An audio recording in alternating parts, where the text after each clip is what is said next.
Hi Viscous. So welcome to part 3 of my identity series, where I'm going to be helping you use Vedic astrology to unpack how you can make sure your identities aren't being weaponized against you. So according to my community and our astrology, for a very long time, we have basically hinted at between 2025 till 2035, we will live through the return of fascism. However, there's a bigger prediction that's much longer, where from 2025 onwards, astrologically, we do begin the downfall of colonialism.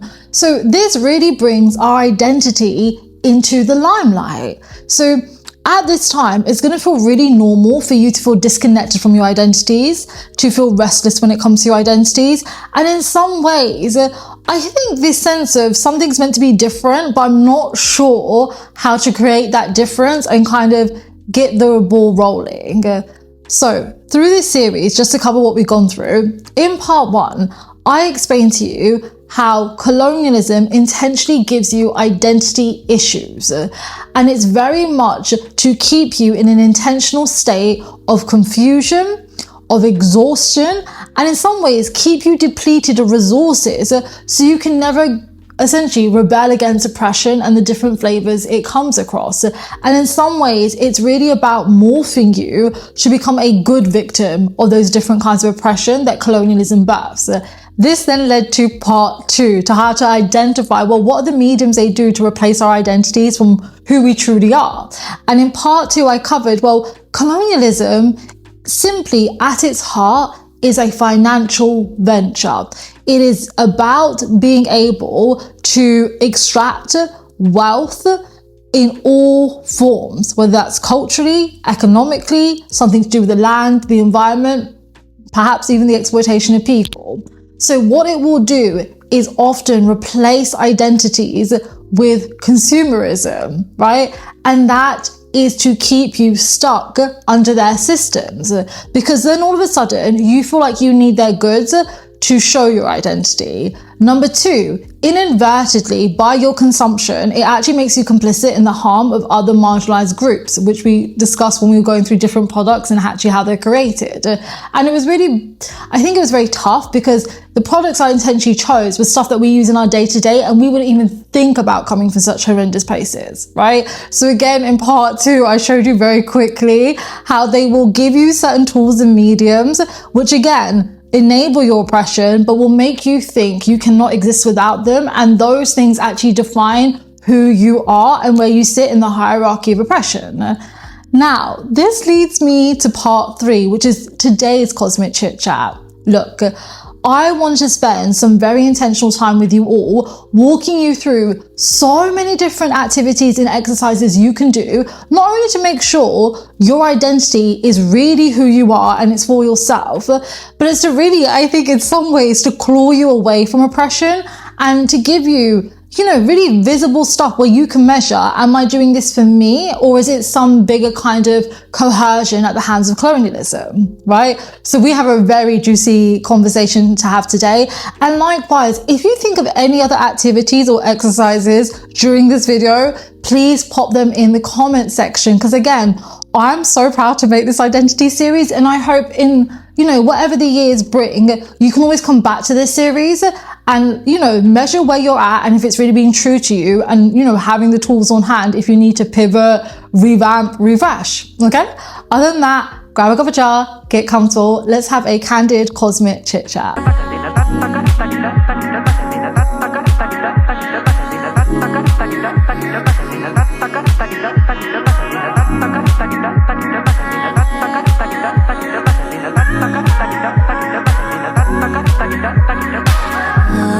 Before I forget, if you want to learn about how current transits impact you as an individual and chit chat about other current events and the astrology behind them, please feel free to go to my TikTok and my Instagram page. it's Carefree Brown Girl. Those are always going to be the best resources. And again, like daily uploads, really easy. Now, if you want to learn about Vedic astrology, I would say more in depth and perhaps even more candid, if you can believe it or not. And likewise, you would like horoscopes specifically for your Vedic sign and going through what the impacts of transits will be over a course of 2 or 3 years, then head over to my Patreon. That also is Carefree Brown Girl. And finally, look, my calendar is really hectic at the moment, but I always try and be of service. So look, if you feel called to have a reading or you would like to learn about yourself through a deeper lens of Vedic astrology, no problem. I have a website called cultivateco.uk. Please feel free to go to the personal reading tabs and book yourself in whenever you need. Other than that, make sure you have a delicious beverage. We're gonna get into it. Let's go, hibiscuses. So, when brainstorming for ideas, solutions, and exercises we can do to detoxify our identities of colonialism, oppression, and all the other poisons it brings, I really found myself to be inspired by the Aquarius Nakshatras. So if you didn't know, since May 2025, Rahu's been going through Aquarius, right? And Rahu symbolizes provoking things so radical change can occur. It also deals with like technology, the internet, TV, film, right? And most importantly, foreigners, right? This idea of an international connection. It's been going through all the Aquarius Nakshatras, right? And the Aquarius Nakshatras symbolize also technology, social media, the internet, TV, and film. But it also deals with like really interesting aspects of making friends with people who are different to ourselves, right? Kind of like reversing the ideas that we have of oddballs.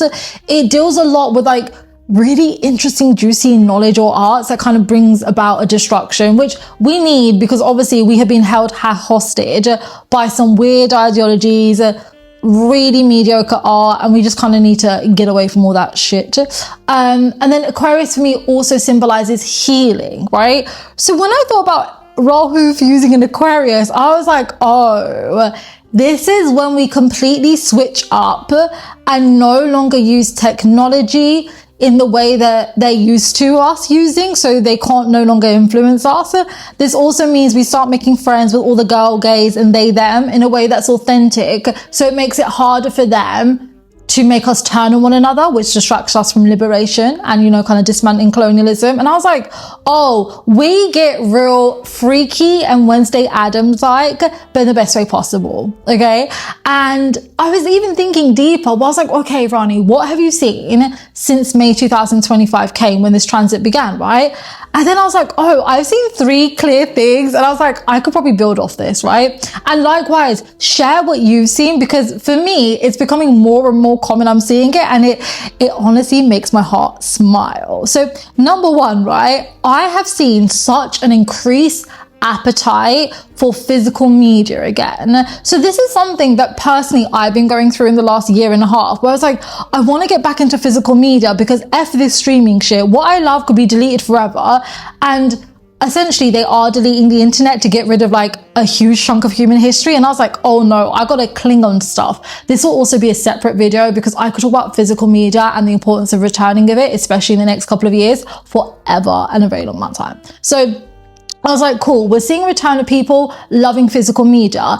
And attached to this, I've been seeing loads of memes, especially on TikTok, where people have been like, oh, our pockets were heavy, but our hearts were light. So in reference to when we used to walk around with like Walkmans, CD players, the big chunky phones, the digital cameras. And I'm like, yeah, maybe we took up more space, but I love it because it's so intentional also. And it feels like, and this will be for the other video, when we had to be more selective about what we were going to consume and what we had access to, for some reason, the art was richer and I feel like people had a stronger sense of self. And ever since everything's become accessible, we have all respectfully, or maybe we need to be disrespectful towards ourselves, become mushy. Like I honestly have been on a personal journey where I'm trying to demush my brain from like my relationship with technology, my relationship with consumption. And I was like, oh girl, you have got flubber like, but not in a fun, like Miami stupid kind of way. This is truly like, so you need to reverse that. Okay. Then the second thing I was thinking about, I'm seeing more and more people use the internet to make like actual friends and meet up like in real life, right? And it's been I love it. I absolutely love it. So I'm a Tumblr babe, right? So my first social media fame came via the guise of Tumblr. So like I've always, I think my natural relationship with social media has always been community, because I just love sharing what I like, listen to, arts and all of that, right? And then I noticed that, and I don't know if it's like my algorithm and it's individualized to me, but I was like, all of a sudden I'm seeing loads of stuff happen where people are bonding over, like, for instance, like Punjabi music, socialism, even stuff like astrology. I saw this most fabulous event where it was like Black girls are meeting up for like astrology sessions together. And I was like, this is so precious, babies. But it's like, it's all, I refer to it as like MySpace energy, where literally you're no longer judging like how many followers do they have, like what, like it's not like an episode of Black Mirror in terms of how you are perceiving people. It's really like, oh, you like this, I like this. And then people creating events to meet up in real life and building like really beautiful bonds. And I kept saying for ages, ever since Saturn went into Pisces, I was showing my Instagram loads. I was like, I want to create astrology events, but I was like, my audience is so international that I don't want anyone to miss out. So I was like, logistically, how do we do this? Because I was like, I love this stuff. My favorite activity is a brunch hosted by a drag queen, and I'm a massive foodie. So for me, that's my idea of heaven. I'm like, I need to create like some sort of desi astrological vibe that captures that, right? So that was the second thing I'm noticing. And then thirdly, I'm seeing people go back to this appetite where, like, I don't know how to put it. Nobody is worried about being cringe anymore. So I think a lot about when I originally was on the internet as a younger person. Do you want a little bit of lore about me, right? So when I was on the internet as a young person, you've got to remember, I grew up in predominantly a really white town that over time got more multicultural. But by the time I moved out, there was no point, right? Because I was going straight to London. But essentially, the internet for a really long time was my safe space, because the only other place where I could see like alternative brown girls and I could talk to people about like movies and music that I liked. It was a really cool way for me to start learning. Oh, I didn't intentionally, but yeah, I would have been learning about like colonialism, history and politics, right? That's so wild to imagine my first introduction to socialism is a Tumblr post. That's pretty canny, right? But essentially, the vibe then was you would have a really distinct personality or identity online, but you'd be really low key. Like you wouldn't want people who know you in real life to find you, because it was such a free expression. Now let me tell you a horror story. So this actually is probably one of my first incidences with racism that probably really hurt my feelings. So I would have been about 16 or 17, right? So we have something in England called sixth form. So you guys could liken it to senior year at high school or something. And essentially I started getting social media famous in a weird way. And then these white girls from my school found my page. There was this particular white girl. I remember her name too. Her name was Emma. She had a face like a pig, really poorly dyed hair, and like a body shape, like a maid from a Victoria drama. In hindsight, who the fuck were you talking to?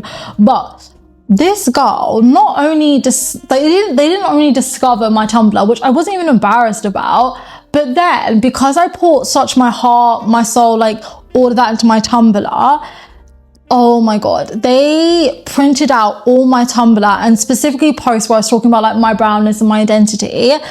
And to make matters worse, I went to an all-girls school. So by the time you went to sixth form, you join up with the boys and it's kind of like mixed. They went around, they printed all this out and put up posters and stuff. And they were like laughing at me.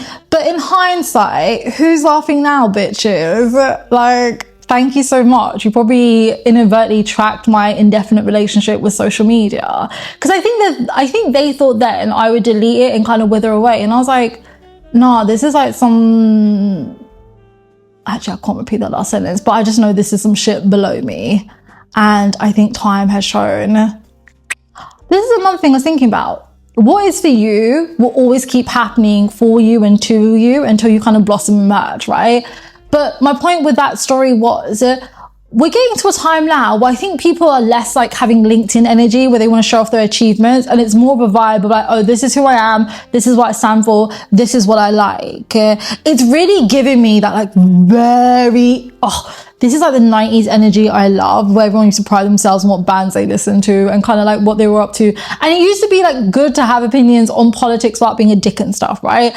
And I can just feel that energy coming back, and I'm like, I love it, I love it, I love it, right? So then when I was thinking about all that, I was like, oh, Rahu in Aquarius is going to give us a solid like 18 months to kickstart. So don't think you have to do everything within these 18 months. And if you don't do it within these 18 months, it won't happen. But it's going to give us 18 months to get really intentional with not just like how we engage with technology, but like the fruits that we bear from technology. Is going to give us a lot of support to go and mingle with people who are different from us, or maybe like outside of our current bubble.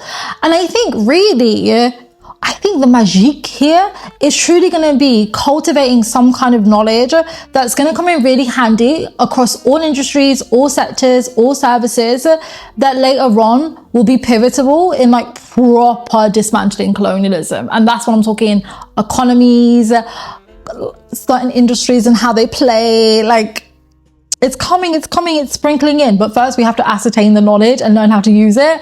And then we build. So with that, let me break down Rahu. Let me break down all the general Aquarius, and then we'll chit chat about activities we can get into. So let's talk Rahu. So I pulled out 3 traits that I think are going to be really dominant in this time that can lead us to actually engaging in activities that help detoxify our personalities from colonialism, and likewise rebuild them to really be our true selves, which is the whole point of Vedic astrology, folks. It is literally a medium where we will help you through the process of self-realization, so you don't get caught up in all the bullshit and the maya that basically keeps you spiritually sick. You're welcome. Right. So the first trait I thought about, and I always think about, is Rahu always symbolizes provoking stuff or creating turmoil so radical change can occur.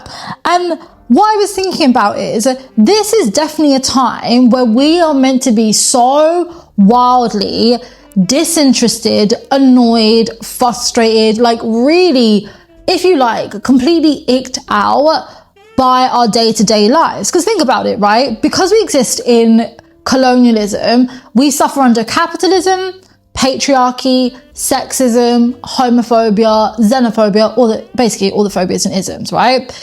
This means that we don't have time to actually have hobbies. We are intentionally, mentally, physically, and spiritually exhausted. So we can't actually like self-reflect, prioritize our well-being, and think about what would be in our own best interests. And I think thirdly, in so many ways, you're kind of scared away from trying things or learning things that I think would bring you joy. Because that's the thing, it's so weird. Colonialism simultaneously tries to break down your joy and then redefine it for you.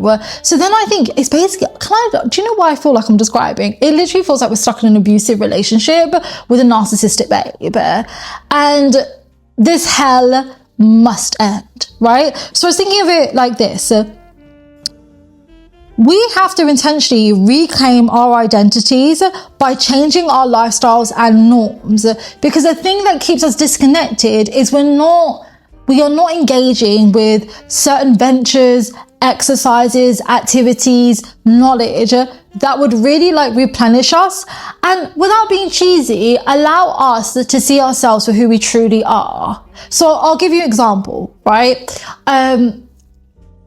For a really, really long time, when I was working in tech, right, at the kind of like, at my most like senior position, which was basically like a director and stuff, I had no time for anything but work. And it's so bizarre to me because I got to a point where like the lifestyle I was living, it's like, yes, you'd be going to bars, yes, you'd be going to these events, but like it's not meaningful or engaging, right? And I look back and I was like, I would never really have time for family and friends. I would never really have time to like sit down and check in on myself and like, how you're feeling, what you're doing. It used to feel like such a pleasure if I could watch like a TV show that I wanted to see. But it's so weird. I was so busy, but like not really, right? And I look at everything, I'm like, I think I'm in control and I'm empowered, but all that's happening is I am designing a lifestyle and I'm adapting norms that make me the best little worker. This is nothing to do with Rani. These are none of Rani's passions. I refuse to think someone like me who loves learning all of a sudden would have been content with like no knowledge. And I say all that because when I went through the process of 2020, right, I got paid out, but it was like it was the first time I had a long chunk of unemployment, right? And I kept trying to get tech jobs and I was so frustrated because I was like, I've never been in this position. Everyone always hires me like respectfully, it's not hard for me on Personality Hire 101 and then razzmatazz when it comes to the building the businesses, scaling, making it happen, you know? So like, I was like, my track record is brilliant. I have all the connections. Why is this stuff not happening for me? So then I always say like, this is when God forces you to like have your quiet seasons because he's going to rearrange you to do something else. And it probably will be in your best interest, but you're not going to like the process because 9 times out of 10, you probably won't go for what he wants for you and what's written for you because Maya illusions and all that, right? I say all that because that's the first time I actually had my time back to myself, even though I was not perceiving it like that. And because there's only so many hours in a day that you can apply to jobs and do interviews, I was like, I need to do something else. Otherwise, I'm going to end up like screaming, throwing up. Like, I'm going to get real creepy in this bitch. Went back to rereading my notes on Vedic astrology. Went back to studying religions. Went back to learning about politics because like COVID really, really disturbed me and I didn't like any of the stuff I was seeing. And it's one of the biggest blessings in disguise. But do you understand what hibiscus is? Like, because, I mean, by force, it wasn't intentional. I love to tell you what it is, but it wasn't it.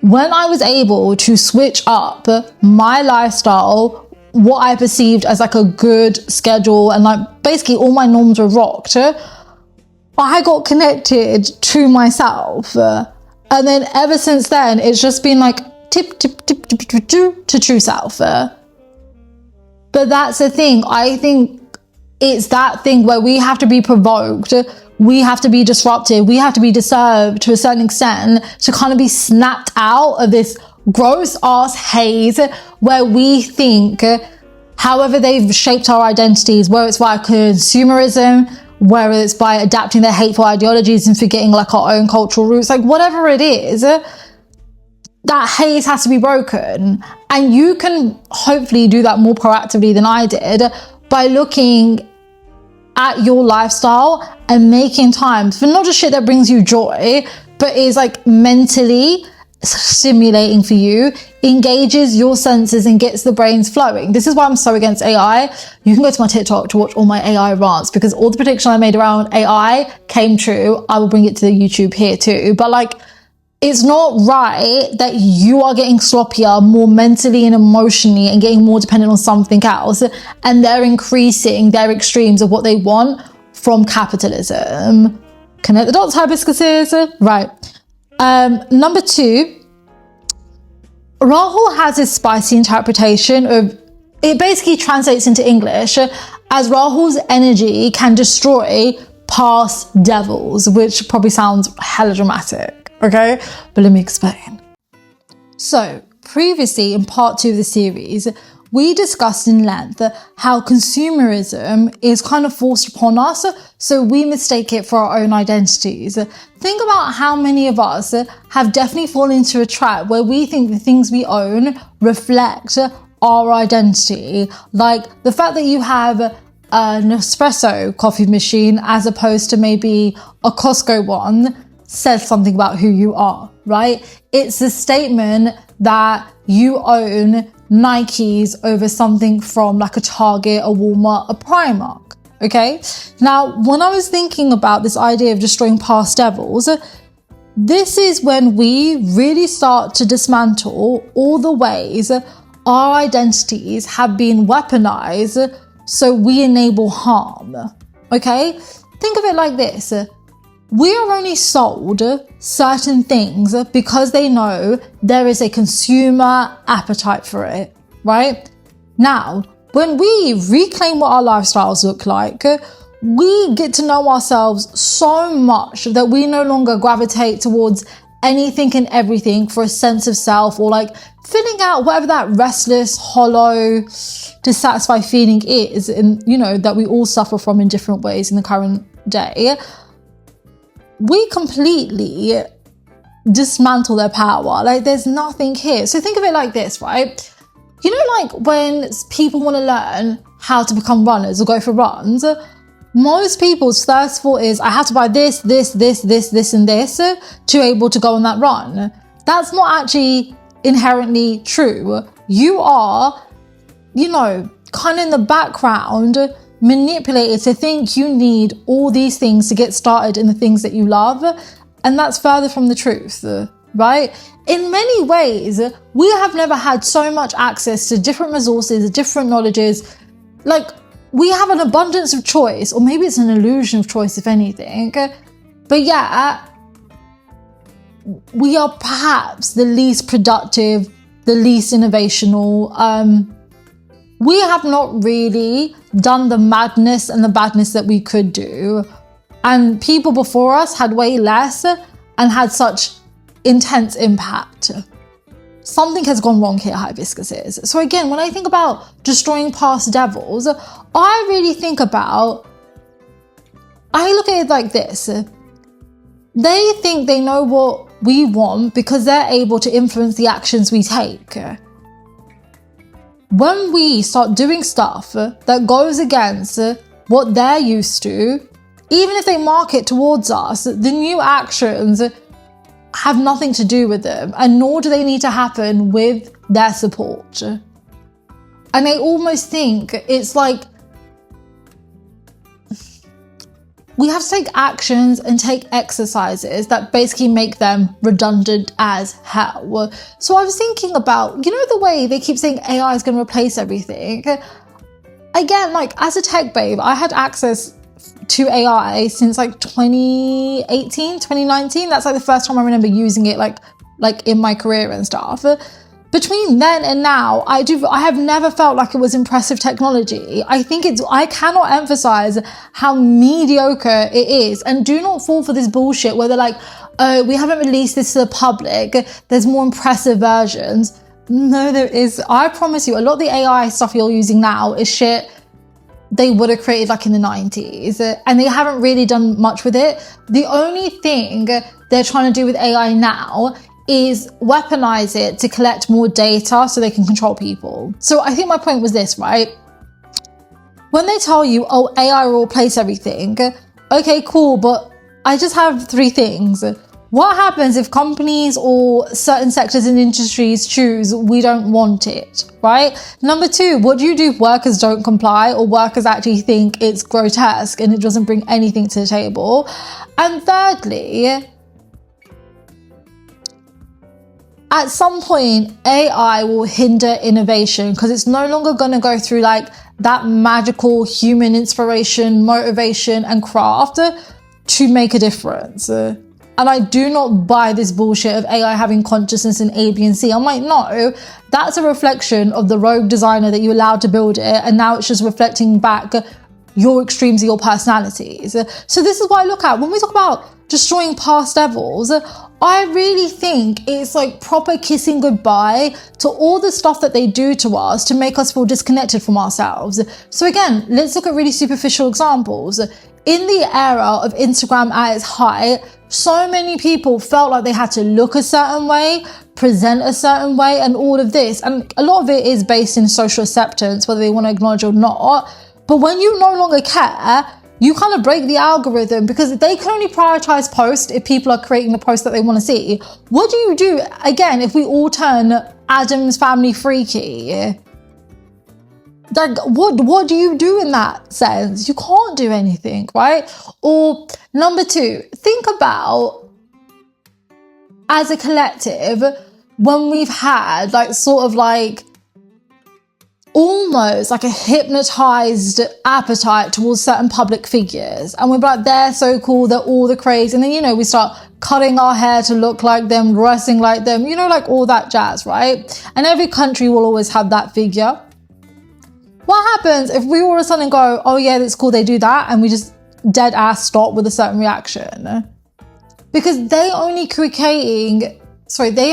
creating these prototypes, these norms, because we have a reaction to them. So when you completely shift what brings people pleasure, inspiration, joy, all that stuff, it no longer can tempt you. Like, I always thought about this because I don't come from an Abrahamic faith, so I don't per se believe in a devil, but I've always found the concept of a devil so interesting. Because one thing I think I take away from someone who maybe sits on the other side of the spectrum when it comes to religions is the devil can only tempt you for as long as you're both speaking the same language.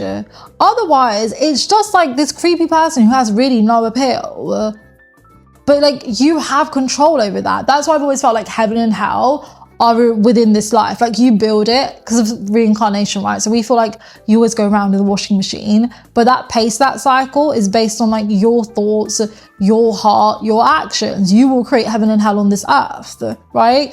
And you, in many ways, we think there's many devils. If you really want to get into it, it's not unique to one person, one thing.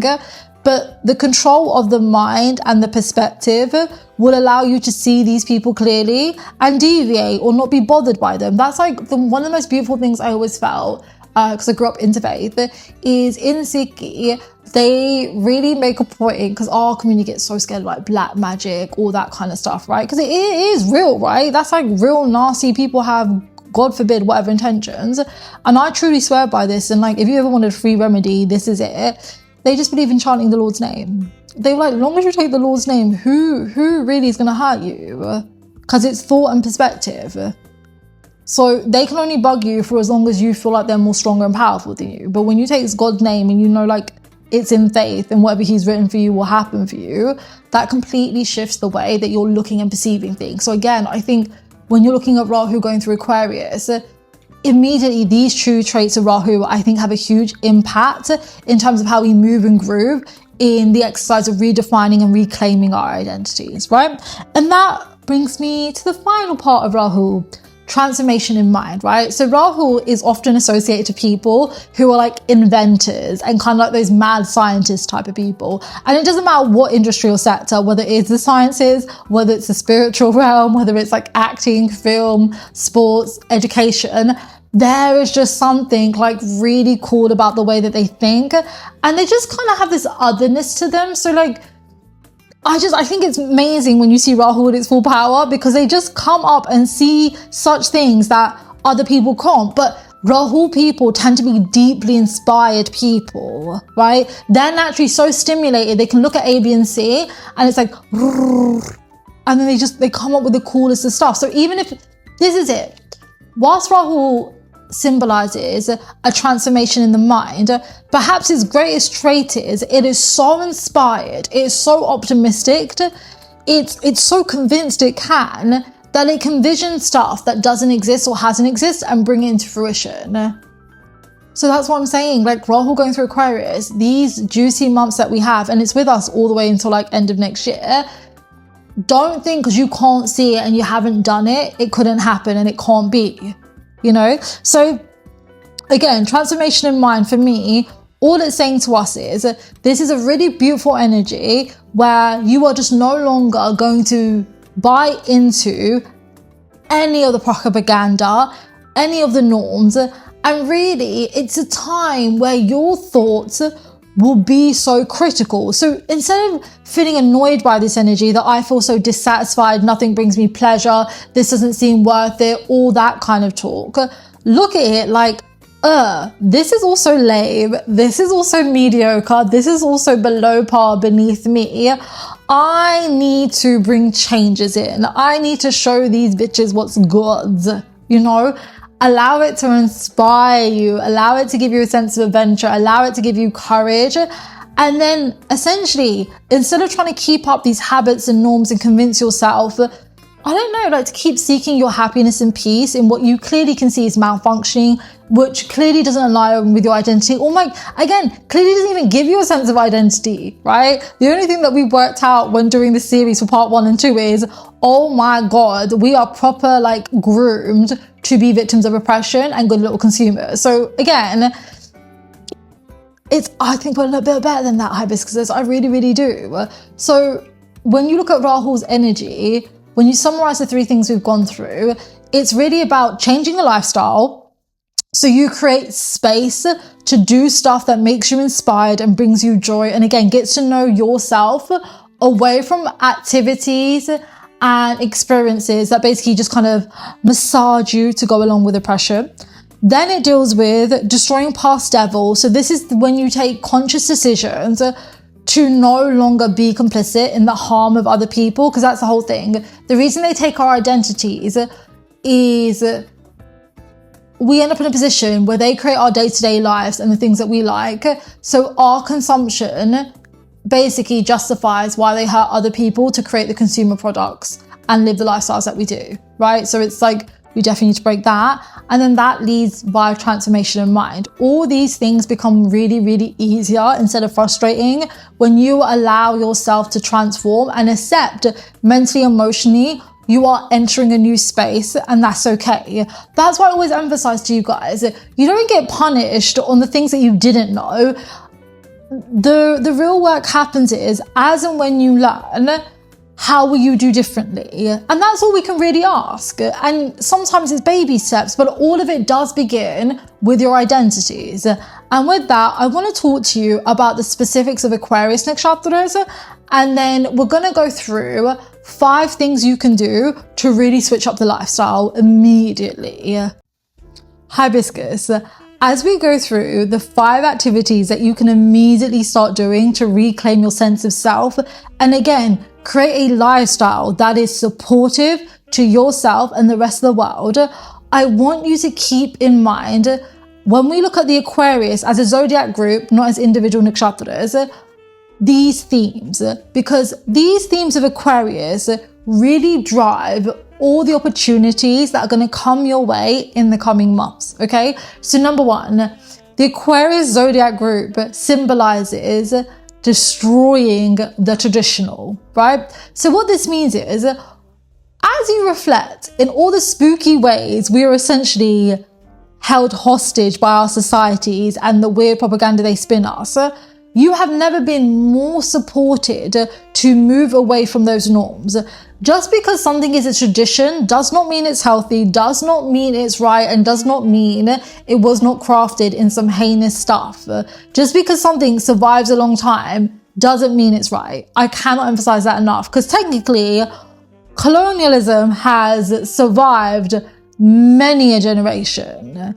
But that doesn't mean it's the best thing. It doesn't mean it's even effective or smart. All it means is we have not quite figured out the solutions. So instead of trying to approach everything in a similar way that previously has been done, we got to switch up the blueprint, right? You've got to move again. I laugh, but like truly, it's your freaky era. You have to move and groove in a freakier way to get results, because they're so used to. I was thinking about this earlier. I don't know if you've had the displeasure of seeing the Sweeney Todd. I always call her Sweeney Todd. I don't even know what that weird lady's name is, but the one who thinks she has great genes, right?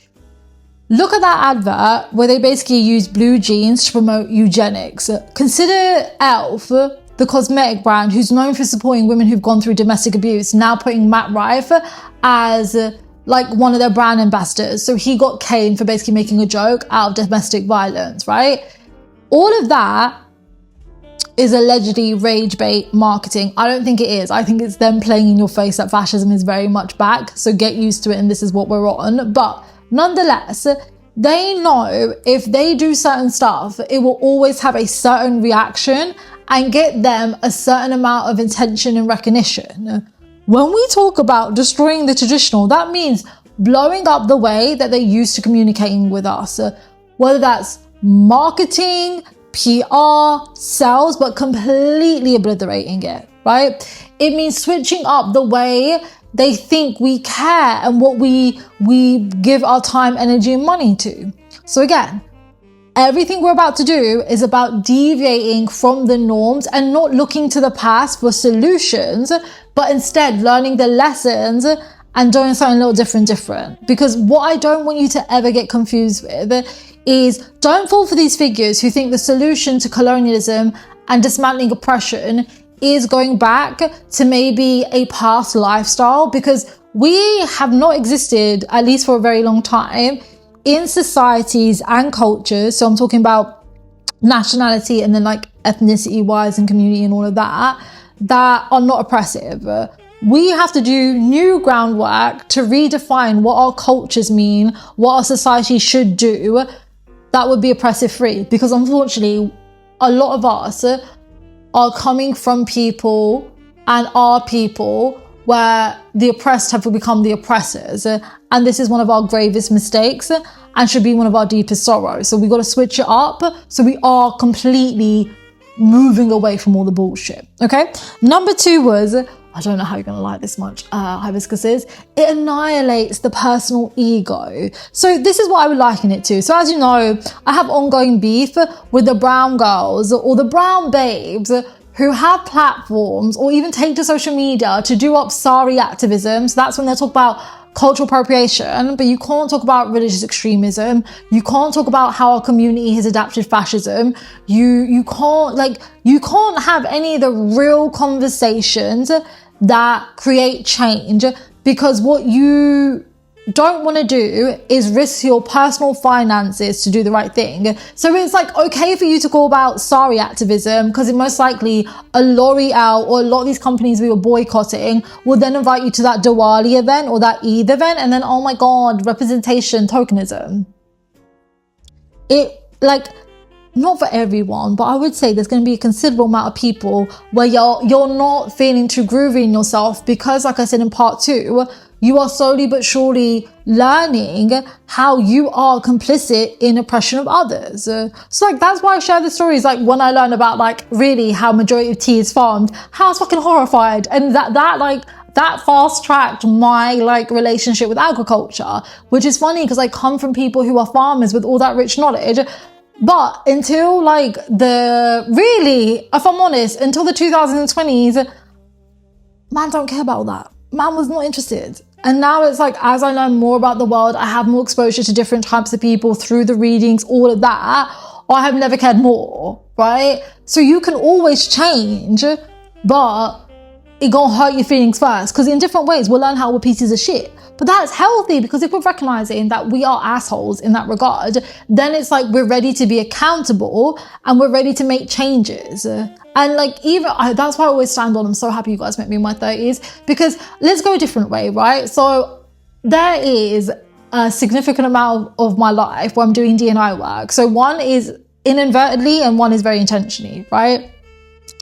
And I always used to get the ick. If you know anything about me, I do not believe in giving people certificates and awards. There's just something about it that really sits wrong with me. And from young, I have never liked it, which is wild because I'm a crazy competitive person, right? But for instance, it's this idea that if you learn something and you get a certificate, it absolves you of being able to perpetuate or do that thing. So there's like loads of like, again, I was thinking about this the other day. You cannot have effective DEI work in many institutions and sectors because they are inherently built on oppressive ideals and understandings, and they benefit from oppression. So the DI work in itself is dismantling those industries to look very differently, but they're not going to want to do that work. Instead, they will send you to these courses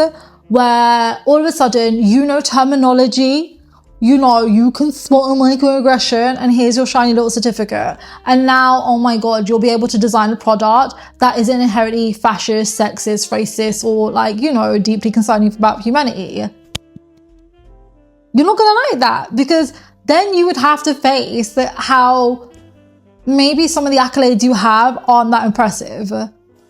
And even in you getting those accolades enables some bullshit that we want to move away from. It's okay you have to be okay with the ego being destroyed. That's why I wanted to start with the first phase of the downfall of colonialism begins with identity, because it will challenge you, it will make you uncomfortable. But as you work through it, so much goodness comes, but you have to be able to be held accountable, because it also will separate who's going to be liberated from the karmic prison and who's getting imprisoned. So this is why I keep emphasizing this has nothing to do with the conversation. Because I cannot tell you how many brown people I've come across that are so aligned with fascism, with the exploitation of people, that for me at this point, like, your brownness is literally like, you are lizard people to me. It's just a costume. Like, it's just skin. It doesn't mean anything to you. And you will only use this because you know at some point the oppressor finds you handy for representation and enabling their weirdness. And that's where your heart's at. And you can't convince me otherwise, because I will go bar for bar, question for question, line in line with you about how you think you are on the right side of history and you do good. No, you know you're nasty, right? But it's needed because it's in the personal ego being annihilated. We can start to ideate, again, solutions, leaders, structures, norms that truly are like good for humanity and people. Because otherwise, all it will be is we're going to keep repackaging oppression in different forms, but it will be this idea that it's less evil, or they can't be this because it's that, but it's never the real work. So the only thing that's allowed oppression to keep being repackaged is because we have not learned how to let go of our personal ego. I can speak about this day in and day out. Look at all these, look at all these online figures who have built platforms under the guise of self-help. And now they have, again, business owners, political leaders, cultural figures who inherently are pieces of shit who do abhorrent stuff, but they're trying to humanize them to you. Or what they're trying to do is, they've earned your trust, obviously, but through earning your trust and you feeling like they can only give you but good advice, you're losing your critical thinking skills. And likewise, they are weaponizing that trust with you to morph you into good little workers. Like, for all that haze to be uplifted from you, the personal ego has to be annihilated. But that requires us knowing we've been misguided. That requires us facing uncomfortable conversations about how sometimes we have favored our own convenience or comfort over like stuff that's really meaningful, right? So it carries all of that. And then thirdly, and this is the thing I want to emphasize, making friends with oddballs. Aquariuses are not the loner energy that Starbucks spirituality rots your heads with. Aquariuses are not that. Aquariuses are literally some of the most funniest. You can literally put them in a room full of individuals who are wildly different, right? Different ethnicity, different culture, different nationality, religion, gender expression, all of that. I promise you, an Aquarius person, even if they don't agree with the lifestyle, will mingle, conversate, and end up learning. Like I love Aquariuses for their social skills, right?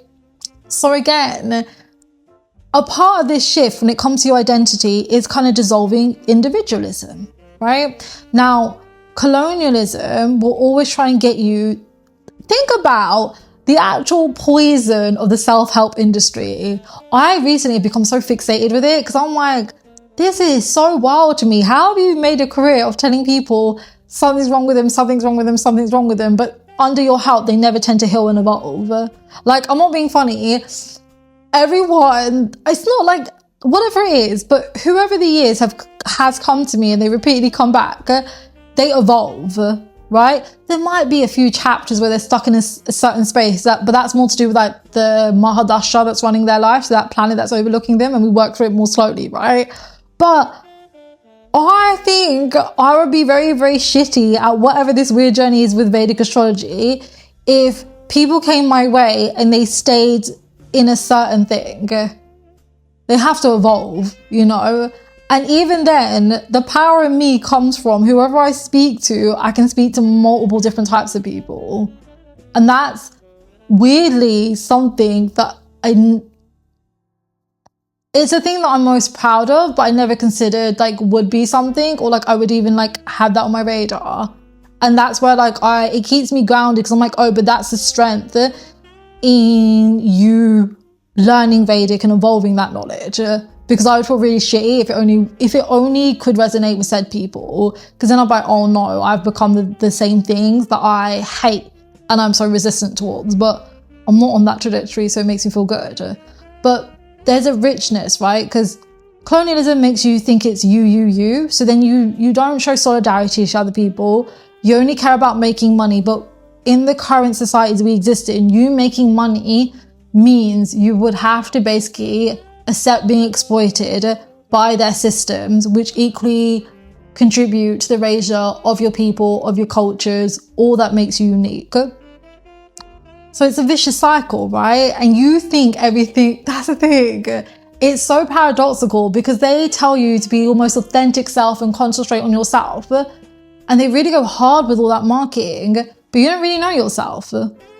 You lose more understanding of who you are the deeper you get into their ideologies, their ways of life, and you trust them to give you that help. You can't go to healing towards the people who make money from you being sick. Like inherently, that's just, the math is not mathing with that equation, right? But think of it this way, even with consumerism, when they market stuff, they try and create like groups and cults out of them. I cannot tell you the plague of what Nespresso machines have brought into my life. Even to this day, right? I really want one, but then I don't want to be the dickhead who's like Nespresso. And do you know what's even bad? The only reason I want it is because they have this one pod flavor that I go off for, and it's a much majestic flavor. But then I'm like, I've got to work out where this bean's from and create it myself, right? Because none of that, right? But it's the way like it creates such divisions that are so stupid, so superficial, don't mean anything, but people hold them so close to their chest, right?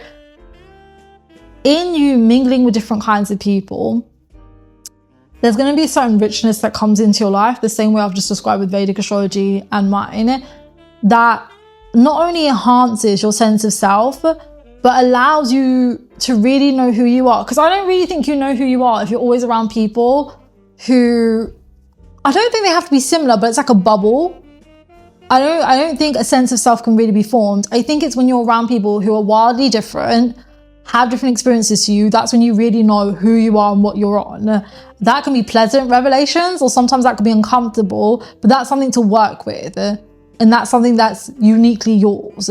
But isn't it ironic? You can only know it when you're with oddballs. And perhaps the lack of inspiration, the lack of satisfaction, pleasure, fight you feel in you is because you have not met individuals that spark that in you. So instead of trying to carry on again in environments and circles where you're just not getting it, why not pivot, you know? And with that, take a deep sip of your cha or your beverageino, and let me tell you 5 activities that you should start doing. Number 1, define yourself by values and not possessions. Hear me out, right?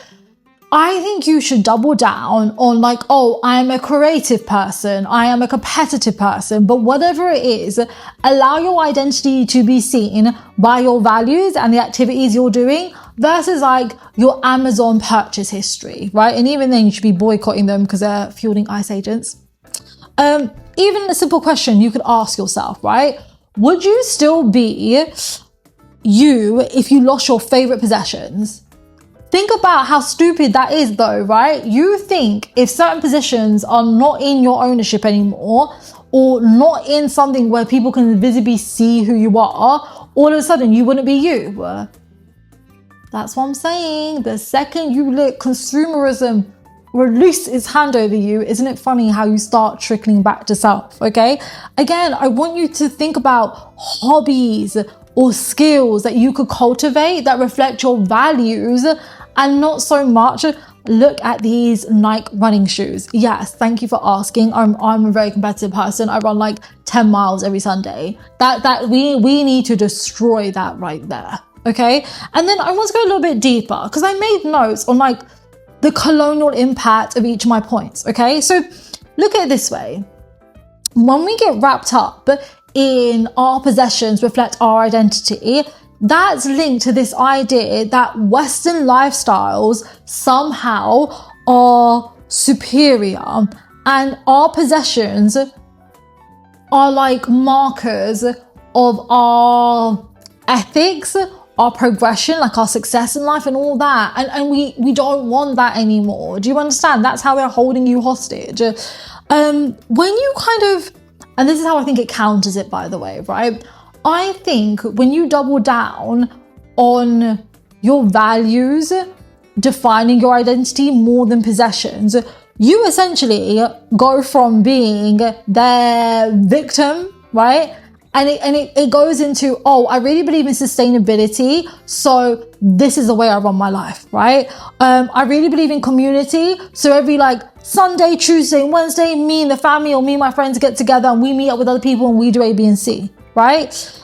Even stuff like, oh, I really believe in, I don't know, like maybe I really believe in like information being readily available to everybody. So I've been studying like my mother's native language or cultural knowledge, and I've been thinking of ways I can build platforms and bring it to little kids and people who maybe are in the diaspora and don't have access to people that could teach them this. Does that make sense? Like, allow your values to drive your actions and not like, oh, I need to work like overtime so I can go and buy those crappy little running machines that everyone had like a bondage to during COVID, right? Like, let's you know, let the noggin, let the heart switch on. Because what happens is you start dissolving like the colonial markers of values. Because a possession can never be a value. It doesn't say anything about you, minus you work this much or you have this much money. It's not inherently a value, okay? So again, the first step we're going to take is really think about what our values are, and then based on our values, start remixing our schedules, make time for certain activities, our interactions to exude those values. In 2025, or if you need to start in 2026, that's okay, but the sooner, the better. Our possessions cannot and do not reflect our values. And the only thing I would give you is during a boycott season, if the fact that you can't put down certain items shows that you're actual cunt. Other than that, that was exercise number 1. Think about it, marinate on it. Leave your comments in the comment section. You know what I meant. Number 2, because I'm a realist also, when it comes to shopping or consumption, practice a mindful version of it, right?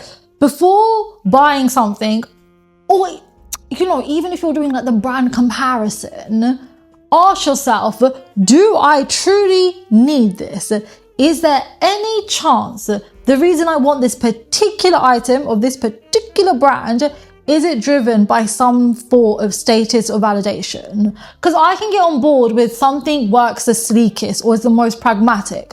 Fine. But as we learn in the great era of China embarrassing America's ass, all the shit that's designer is not essentially the best made materials, the smartest made materials. You just buy it for a symbol or a logo. It's deeply inflated and you should be so embarrassed that you're spending all that money to walk around with that. And meanwhile, there's very, very lovely aunties back in China for $50 walking around with the same handbag. Tell me you're a prick without telling me you're a prick. You know, can never, okay? Also, I think alongside that, when we think about necessity, and I do this a lot, but it took many years to adapt this because when I was younger, I definitely did not have this discipline. Wait before buying. Think about things, because then you involved impulse. Because for sure, there's mornings when I wake up and I'm like, I absolutely need all these lipsticks, all these highlighters, all this skincare. Like I get it, right? I understand it well. Let me calm down, because I promise you, in the background, something stressful has happened. I'm probably feeling bored or deflated about something. Just give me a few hours, if not a few days, whatever. It's very rarely I feel the need to have those things once I've kind of mellowed out or addressed what's making me feel like I need to go and have that. And then lastly, and this will be something we do for that other video where I talked about physical media and like the things we actually buy and how we do like the practical work of shifting. Ethical buying. Whether you like it or not, you're going to have to get on it. Now, one thing I will say is, I understand people's attitude towards ethical buying, because I feel, honestly, when I was younger, I had no problems buying, because the thing is, fast fashion, and again, that's all the clothing they're selling for quote unquote cheap, even though it's not cheap anymore. And you can all of a sudden have the stuff that's on the catwalks within 2 weeks in your house, delivered to your door. It all comes from child labor, right? And you can't bullshit in it. You can't believe any of the greenwashing. You just can't bullshit your way out of it. You have to admit that a lot of the stuff that we can get with quickness, or we can get it for cheap, is inherently nastily made. And it's so rare it's not gonna be, right? And I understand it breaks my heart, because I also understand the economics of it, right? Sometimes it's all you can afford. But hear me out. Alongside the obvious political work we're going to be doing to have fair, equal paying societies that are just and nice and all that jazz, as those changes come, or maybe we need to even lead with this, we cannot keep buying stuff that hurts other people.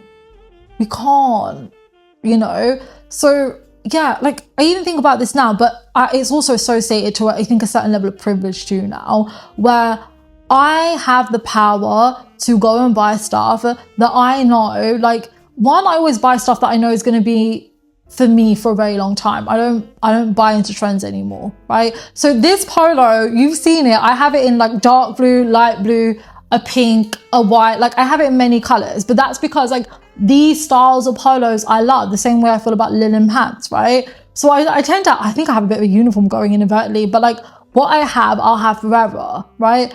And then with time, I've learned how to source brands that either is an independent brand, so it's a designer doing it and getting everything, or it's even when it comes to food and stuff, I know there are certain regulations that it have a stamp, it's made, and no one's back was broken to create it, right? But we have to get to it. And I appreciate sometimes it's difficult because it may be our only option in terms of our personal financial standing, but where you can, you must. And also, maybe there is a chapter where we just stop buying.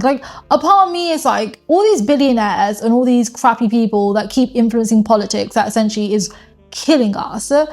They all fight for policies that allow basically tax cuts and ways that they can hold on to loads of wealth.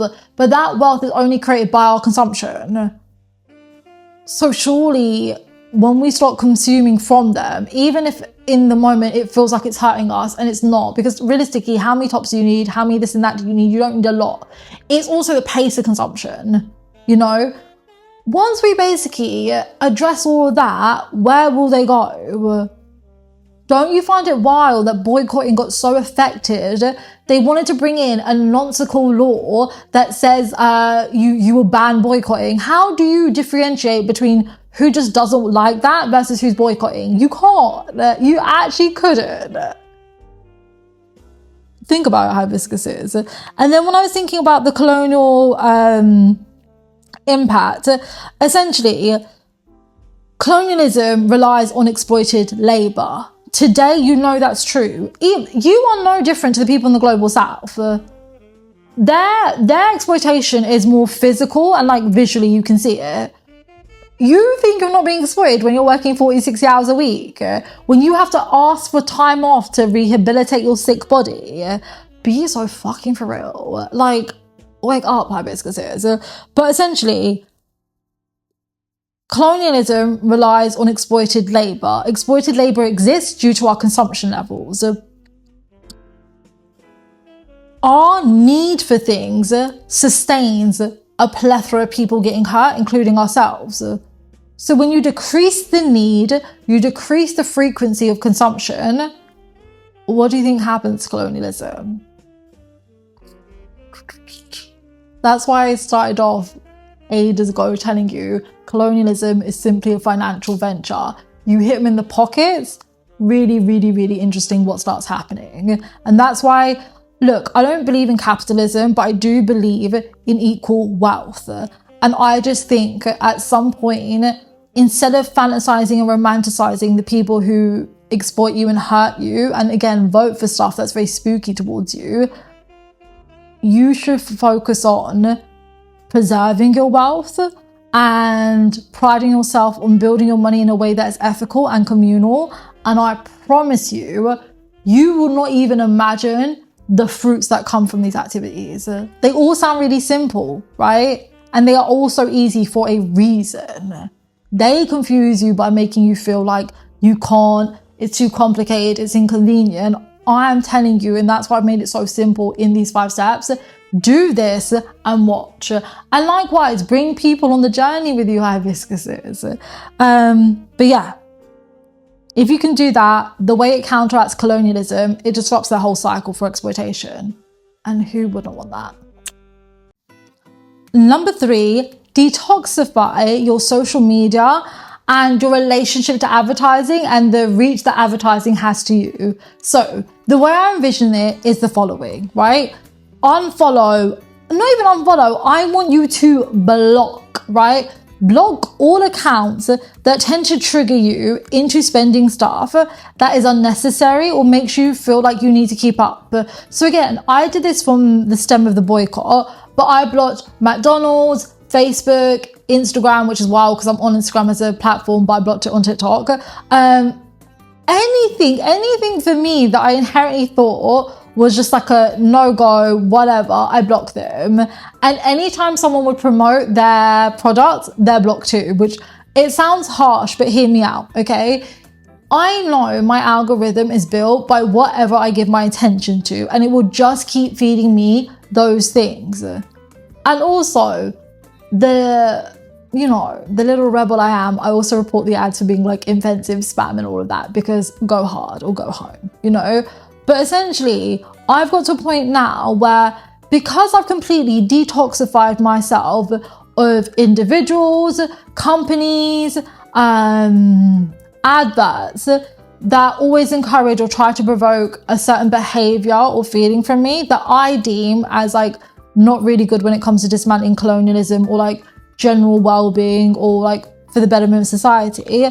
It's so funny how much my identity was built off that, because now it's like, no, I know I like this, I know I hate that, I choose to buy from here because this is what I think and feel and I value. And it's so wild because we just think of these things as just a norm, right? Like, oh yeah, of course you're going to do A, B, and C and adverts will come, where really there's no need for adverts. If you really thought about it, when it comes to television and it comes from A, B, and C, short promoting maybe music events and stuff that like, again, is helpful, we don't need to see them the amount we do, the way that we do. So when you detoxify, again, however you consume, I'm going to say advertising and that kind of version of social media has big knock-on effects, right? Even then, ask yourself, when you look at these products or whatever that kind of advertising is this solving any problems or anything significant in your life, or is it creating more? So think about it like this. You see an advertisement for like something like a $50 foundation, right? But you only have said amount of money. So then you feel compelled to go through a monthly payment provider, a credit card or whatever. Your purchasing of that, whilst it may give you an instant hint of yes, long term, it's creating you more problems, no? Think about it, right? It's the same way. I know it sounds really silly, but that's why I use a nail example to you, right? I feel like this big thing to get my nails always done, feet and hands. But realistically, I don't need to. I could do that at home, right? And then it's funny how it has like a grip on me that I'm like, oh, if I don't have that, da-na-na-na-na. So it's creating a problem and then I'm restless in me. I don't need that thing, but once I have it, can I go back? And why can't I go back? What is this feeding into? Who's this created by? Like, oh, like it probably sounds like, but it's like, it is that deep. So take it that seriously. And again, the other thing I would link to this is spend time, I don't know what to call it, but I was like in like low consumption environments is the original name I had for it. So like for me, I spend a lot of time at like music gigs. I go to libraries, I go to community events, a lot of time in like religious temples and such. I spend a lot of time like cooking with family, but it's like, you have to very intentionally take up spaces that are not driven by consumption. And again, it tells you so much more about yourself and allows you to grow versus just staring at a screen that is definitely trying to do some spooky stuff to you. Never forget, whether you like it or not, we exist in the era of fascism. And if you don't think this is fascism, it's because you're a fascist. So, and again, let's just think about the colonial impact of advertising, right? So the thing is, whilst it may seem like a girly pop medium, it does influence you, whether you like it or not, in terms of your beauty standards, in terms of how you spend your wealth, what you view as success. Like, it can get more insidious than you think, right?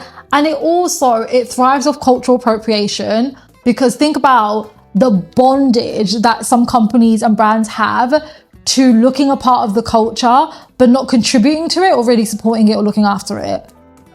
And also, it perpetuates that myth that happiness comes from consumption. So I suppose the way you counteract this is really when you reduce your exposure to these very clearly manipulative industries and their outputs, I think it decreases whatever internal mess or external mess exists around us.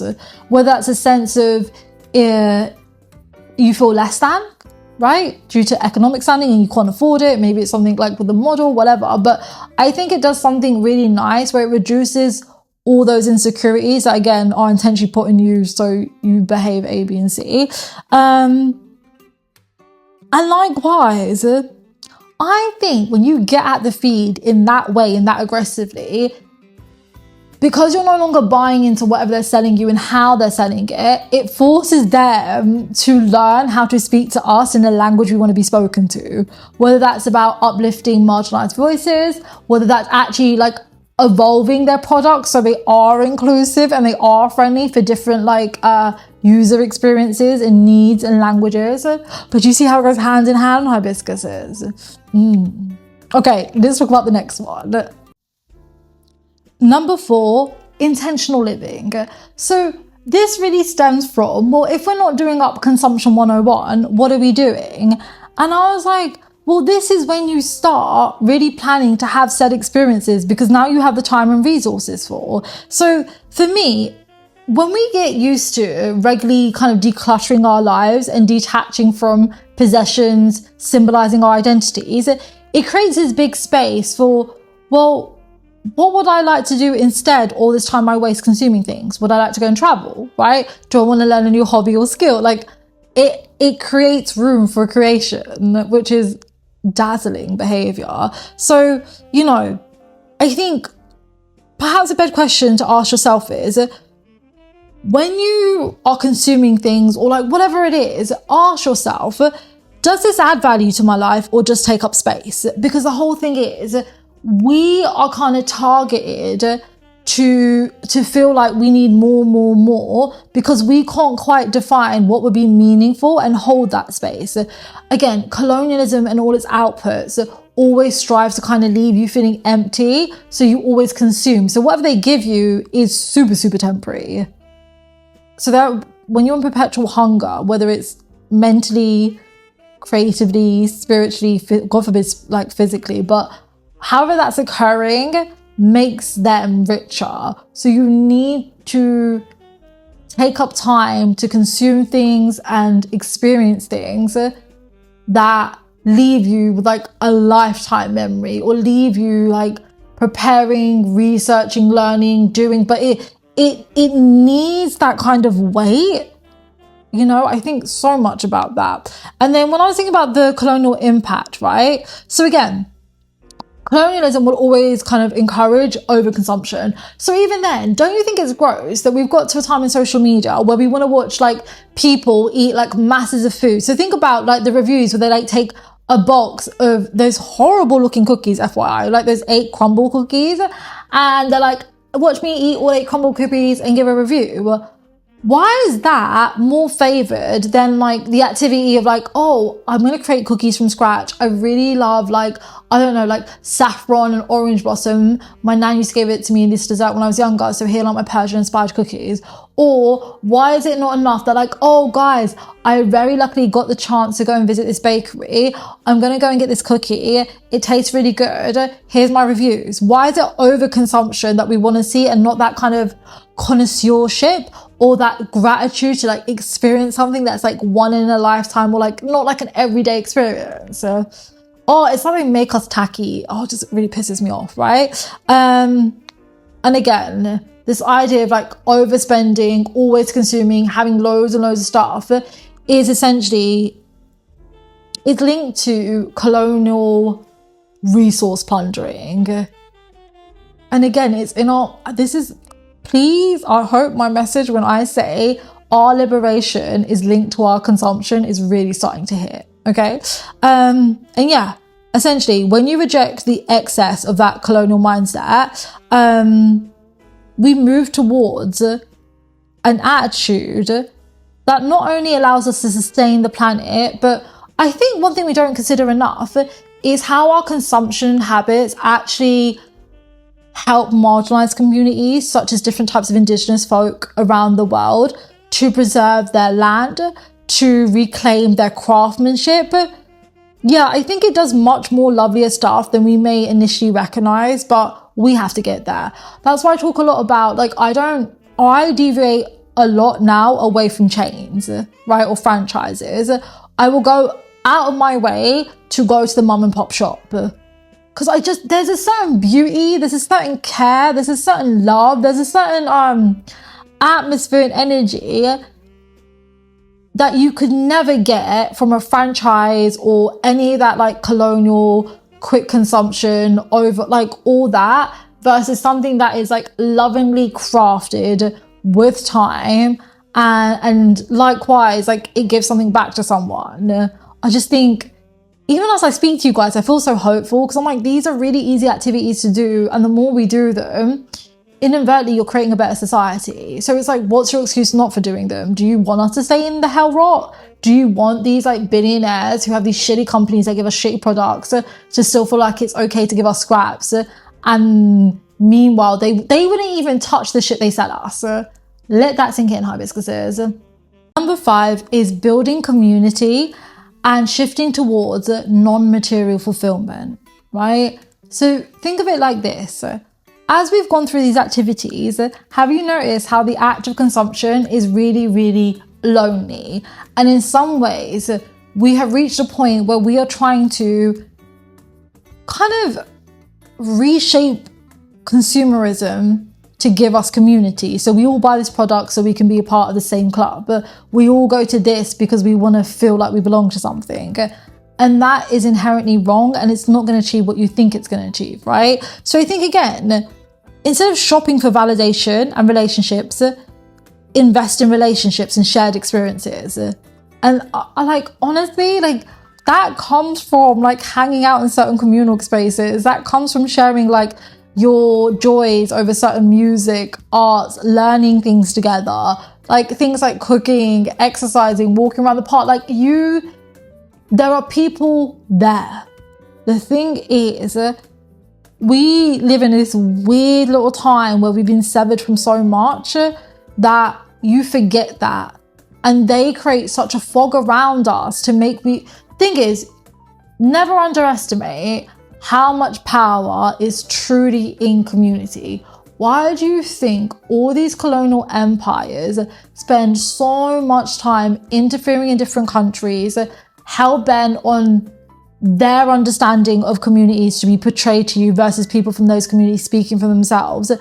Think about why they love cultural appropriation. Like, when you deep it, community is that powerful that they cannot afford for you to make friends or kiki with people who would inspire you. And if you ever got to the point where you worked out you could be very happy or have equal feelings of pleasure, joy, and inspiration from something that didn't come from you buying from the oppressor and one of their outports, they would hate it. because over time, it's not just about weakening their influence. They can't make money. Everything comes back to money, unfortunately, right? So, oh my God, it's kind of like that phrase, everything is political, well, everything is financial. And it is manufactured to be that way. So when you disrupt that system, I cannot emphasize this enough, and I will always repeat it. That is really the stepping stone to a lot of cool stuff happening. But we have to learn how to move and groove towards that direction. And we've got to feel okay with being on that path, because you can't do stuff temporarily. These have to be proper lifestyle shifts. And as soon as you create those permanent shifts, permanently they're in the downfall era. There's no umming and ahhing, oh, they may come back. No, you're cooked out here, you know? And I think sometimes when we hang out with community, it does build like a beautiful feeling in us in terms of being grateful for what we have instead of pining for more. As I do this video, I really realize how much we have starved of beauty and people and fulfillment, and we're looking for it in all the wrong places, and we really cannot trust these fuckers at all, right? And even if you think about the colonial impact, I think they intentionally divide and break communities so that you can kind of create isolated consumers. So therefore, it's so weird. But I even think, you know, all that marketing around certain beauty products and stuff, and it's like, you're unique, you're original, you don't need anyone. It's almost like consumerism is marketed to us as some sort of freedom, and it like encourages you to walk away from people or not need them, when it's like a really human and spiritual thing is to need community. Oh, that's spooky behavior, isn't it, Hibiscus? So perhaps most defiant thing you can do is make friends. Make friends. Like, come on. And then even then, I think the way it impacts colonialism, you destroy their structure, surely. Because it moves you away from this idea that it's everyone for themselves. And it's like, nah, can the gang come along? I'm not coming if the gang can't have a good time. Or you can share mine, you don't need to buy your own. You see? 5 simple steps inspired by Rahu going through Aquarius. Hibiscus, I've just got shitloads of notifications. I've got readings that I need to deliver today. So I'm gonna have to love and leave you. But this has been such an absolute pleasure to discuss with you all, right? And I don't know about you all, but I feel very inspired and I feel very proud of my work. So I'm like, yeah, this is actual stuff that we can do. And it's so supported in this moment of time. And I know, like, in the era of fascism and, you know, the violation of human rights, the regression of human rights, it often feels like we're powerless and there's not a lot we can do to change it. But isn't it wild, even in this video, it's like by us doing like 5 really simple tasks, how much impact it has. Also, share your thoughts and ideas in the comment section if you think like there's anything else that we can do, or like, you know, what you plan to do with some of these 5 activities, because I would love to learn and apply them myself. Now, I have more notes for you all, but that will be for part 4. So in the next video, I'm going to walk you through each individual Aquarius Nakshatra, and I'm going to tell you what you can do with this energy, specifically what it focuses on, and real life examples of how that energy has been harnessed. Okay? Other than that, always a pleasure, never a chore. Bye, Hibiscuses.